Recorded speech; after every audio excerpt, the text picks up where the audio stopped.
Born into a home ruled by neglect and extravagance, Kay and Mide Jador grow up with little support from their parents, Mr. and Mrs. Jador, who refuse to send them to school or take responsibility for their upbringing.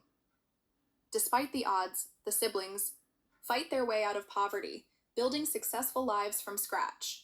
Just as they begin to enjoy the fruits of their hard-earned labor, their past resurfaces, this time in the form of their entitled parents who now demand to be maintained in a lifestyle of luxury they did not earn.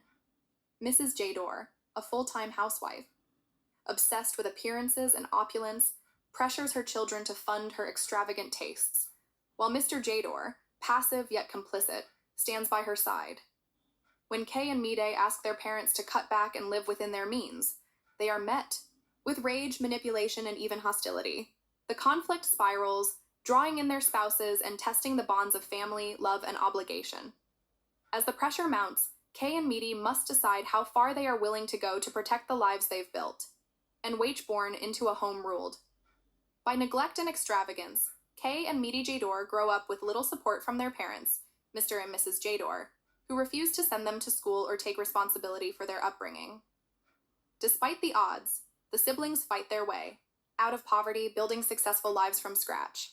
Just as they begin to enjoy the fruits of their hard-earned labor, their past resurfaces, this time in the form of their entitled parents who now demand to be maintained in a lifestyle of luxury they did not earn.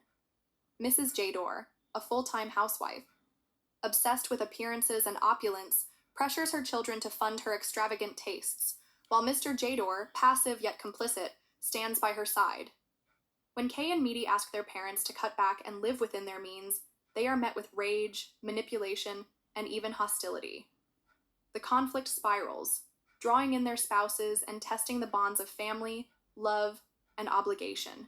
Ether. Love alone is enough to heal the deep wounds of parental failure. Passed after the explosive meeting, and silence fell like a thick fog over the Jador family. For the first time, there were no calls, no unexpected visits, no passive-aggressive texts or accusations. Just quiet, and it was unnerving. Kay found herself checking her phone more often than usual. Chuka noticed. "If you're expecting them to reach out, you may be disappointed," he said gently. "I don't know if I want them to," Kay admitted. "But it feels strange, like waiting for a storm that hasn't passed yet." Meanwhile, Mide had thrown himself completely into his garage expansion project. Business was booming, and he finally had the funds to hire 2 new mechanics and install a proper reception area. Yet despite the growth, something gnawed at him, a hole that success couldn't fill. Amara saw it too. One evening, she placed their son in his arms and whispered, "You've done so much. Don't let guilt take the joy out of this." Mide kissed his son's forehead and sighed. "I wish they had wanted this for us, the way we want it for him." A few days later, news came from a neighbor. Mr. Jador had fallen ill. Kay hesitated before visiting. She wasn't sure whether it was another manipulation tactic or a genuine health concern, but something told her to go. She found her father lying on a makeshift mattress in the parlor of their now faded home. The furniture had lost its shine, the rugs were rolled up in a corner, and the AC hadn't worked in months. Mrs. Jador looked tired, her makeup absent, her eyes hollow. He had a high fever and was too weak to speak much. Kay silently handed over medicine and helped clean up the place. For the first time in her adult life, her mother didn't protest. "He's been sick for days," Mrs. Jador said. "I didn't know how to ask." Kay nodded. Pride doesn't pay hospital bills. Later that night, Kay called Mide. "It's bad. He's really sick. I'm taking him to the clinic tomorrow." Mide paused. "Should I come?" "I don't know." "I think you should." The next morning, both siblings showed up at the house. Mr. Jador was too weak to fight, too fragile to argue. At the hospital, after tests and treatments, the doctor confirmed it was malaria combined with dehydration and stress. "You were lucky," the doctor said. "Another day and we'd be looking at organ complications." That evening, while waiting for their father to rest, Mrs. Jador finally spoke. "I wasn't a good mother," she said suddenly. "I thought if we lived big, people would respect us. I didn't know we were losing you both in the process." Kay blinked in surprise. Mide simply said, "We weren't asking for much. Just love, a little care." She looked down. "Can you forgive us?" The silence lingered for a while. Kay reached over and held her mother's hand. "We're not gods, but maybe we can start from here." That night, Kay walked out into the cool air and stood beside Mide. They looked up at the stars like they used to when they were children. "I don't know what the future holds," Kay whispered, "but maybe healing is possible." Mide nodded. "As long as we're alive, there's always a chance."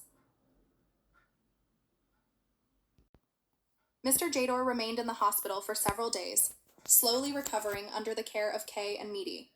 It was a quiet time. No demands, no accusations, just the steady rhythm of healing. The siblings took turns bringing food, filling out paperwork, and speaking with the doctors. Their mother, once always perfectly dressed, now wore simple wrappers and sat beside her husband quietly, hands clasped, eyes distant. One evening, Kay found her father awake, staring out the window. He didn't say anything until she placed his dinner tray on the bedside table. "I saw you reading that book again," he said softly. "You always had your nose in one." Kay smiled faintly. "Books were my escape." "I should have bought you some. You should have sent me to school," she replied gently. He nodded slowly. "I know." Those two words opened a door Kay hadn't expected. It wasn't an apology, not fully, but it was something. Meanwhile, Mide was having his own moment of reckoning. After leaving the hospital one afternoon, he took a long walk through their old neighborhood. He passed the corner where he and Kay used to sell water, the dusty alley where they once hid from a street gang, and the kiosk where an old woman used to give them leftover bread. It hit him hard, how far they'd come and how much they'd lost along the way. He decided to visit the old mechanic who had first taken him in. Mr. Aide, now retired, welcomed him with open arms. "I always knew you'd make it," Mr. Aide said, his smile wide. "But don't let success harden your heart." Mide thought about that for days. Back at the hospital, Mr. Jador was discharged. Kay and Mide arranged a modest care plan at home. A nurse came in twice a week, and they stocked the pantry with simple groceries. They weren't trying to impress anymore. They were trying to sustain. Mrs. Jador took up light gardening. Her nails broke, and her back ached, but there was something healing in putting her hands in the soil. Chuka even helped her build raised beds for herbs. She didn't thank him outright, but she began calling him my son. Amara and Kay had tea together one morning. "Do you really think they've changed?" Amara asked.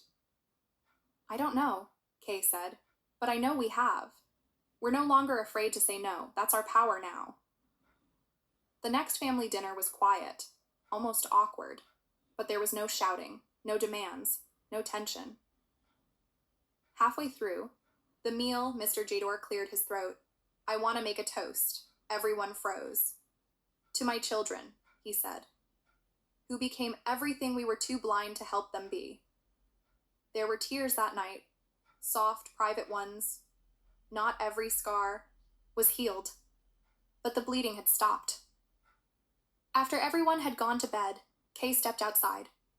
Mide joined her, just like old times. "You think we're doing the right thing?" he asked. Kay looked up at the stars. "I think we're doing what we can, and sometimes that's enough." Mide nodded, wrapping his arm around her shoulders. "To peace, then." "To peace," Kay whispered.